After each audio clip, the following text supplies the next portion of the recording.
સુરતમાં disable welfare trust of ઇન્ડિયાની શાળાનો 30મા વર્ષમાં મંગલ પ્રવેશ થયો। 3 દાયકાની સફરમાં શાળામાંથી 40,000થી વધુ દિવ્યાંગ વિદ્યાર્થીઓએ મેળવ્યું શિક્ષણ। 3 દાયકાની સફરમાં શાળામાંથી 40,000થી વધુ દિવ્યાંગ વિદ્યાર્થીઓએ મેળવ્યું શિક્ષણ। પદમસિંહ કનુભાઈ ટેલર અને તેમની ટીમે મહેનતને લઈ આજે પણ સંસ્થા વટવૃક્ષ બની। આ કાર્યક્રમમાં collector Tejas Parmar, police commissioner Anupamsinh Gehlot, ઉદ્યોગપતિ દીપકભાઈ ઇજારદાર ખાસ ઉપસ્થિત રહ્યા। જાણીતા ઉદ્યોગપતિ દીપકભાઈ તરફથી સંસ્થાને 51 લાખ રૂપિયાનું દાન અર્પણ કરાયું। माननीय श्री पद्मश्री एवॉर्ड विजेता श्री कनुभाई टेलर એ અહીંયા સાદરતન સ્કૂલની પાછળ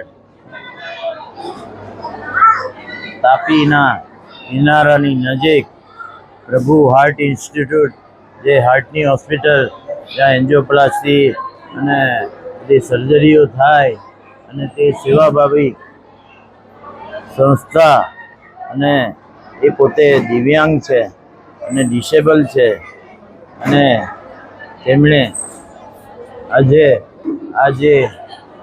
દિવ્યાંગોની શાળા, 400 દિવ્યાંગોની શાળા અને આ સામે હોસ્ટેલ બનાવ્યું છે।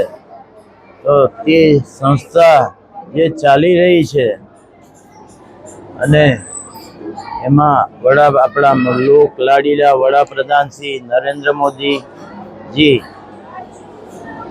જ્યારે મુખ્યમંત્રી હતા ત્યારે આ એમને જમીનો અને દાન આપેલું। ગજાનન માલપાણી જેવા મહાન ધાર્મિક અને બહુ અબજોપતિ રેલેવન્ટ ટાઈમના એમણે આ શાળા બાંધી આપેલી। અને બીજા બધા આજે જે મહાનુભાવો અહીંયા ઉપસ્થિત રહ્યા હતા તે collector Shri Tejas Parmar, municipal commissioner police commissioner Shri Anupam Gehlot સાહેબ, એમના ધર્મપત્ની શ્રીમતી સંધ્યા ગેહલોત અને શિખર નાગરિક પરિષદના તમામ હોદ્દેદારશ્રીઓ, જે આજના અતિથિ વિશેષ ગજાનન માલપાણીની ટીમ છે, ડૉક્ટર શ્રીમતી ગુંજનબેન સાહની, ડૉક્ટર મોહિત અને બીજા અહીંયા મંચસ્થ બધા હતા એ માનવો, અને મને ડુમસથી અહીંયા બોલાવ્યો અને જે રીતે મને માનપાન આપ્યું અને મેં આજે 51 લાખનો ચેક આપ્યો અને બીજું બધું બી મેં દાન જાહેર કર્યું। અને એ સંજોગોએ આ સંસ્થાના આજે 29મા વર્ષ પૂરું થઈને 30મું વર્ષ બેસે છે, એ સાલગીરી છે, તે માટે અહીંયા સૌને આમંત્રિત કરવામાં આવ્યા હતા આદરણીય શ્રી કનુભાઈ ટેલર દ્વારા। એટલે તે નિમિત્તે આ બધું સંસ્થાને, તેજસ્વી શાળાઓને, બધું છોકરાઓને બધું સંધ્યા મેડમ અને અનુપમ ગેહલોતજીએ સરે અને કનુ કાકાએ બર્થડે કેક કાપી એ લોકોને, તેજસ્વી શાળાઓને બધું સન્માન આપ્યું, રોકડ ઇનામ રાખ્યું।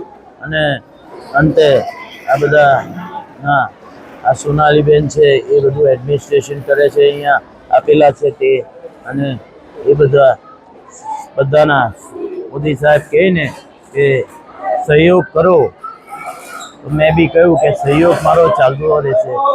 એકબીજાના સહયોગથી વિકાસનું કાર્ય થાય છે અને ઇન્ડિયાનો વિકાસ તમે જોઈ લેજો કે કેવો છે।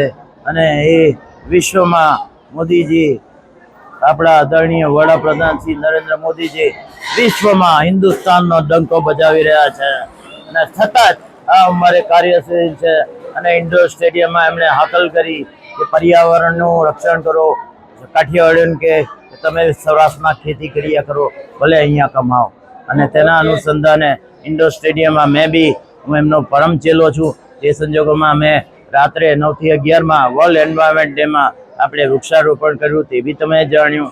હવે નજીકના સમયમાં મોદીજીએ અમારા પ્રિય મિત્ર પેરિસવાલા અરવિંદભાઈ આહિરને કંઈક કહ્યું છે, અને ટૂંક સમયમાં હું મોદીજીને દિલ્હી મળવા જઈ રહ્યો છું અને ત્યાં એમને પ્રાઇમ મિનિસ્ટર ફંડમાં બીજેપીના નામનો 3 કરોડનો ચેક આપવાનો છે। Bureau report, Janadesh news.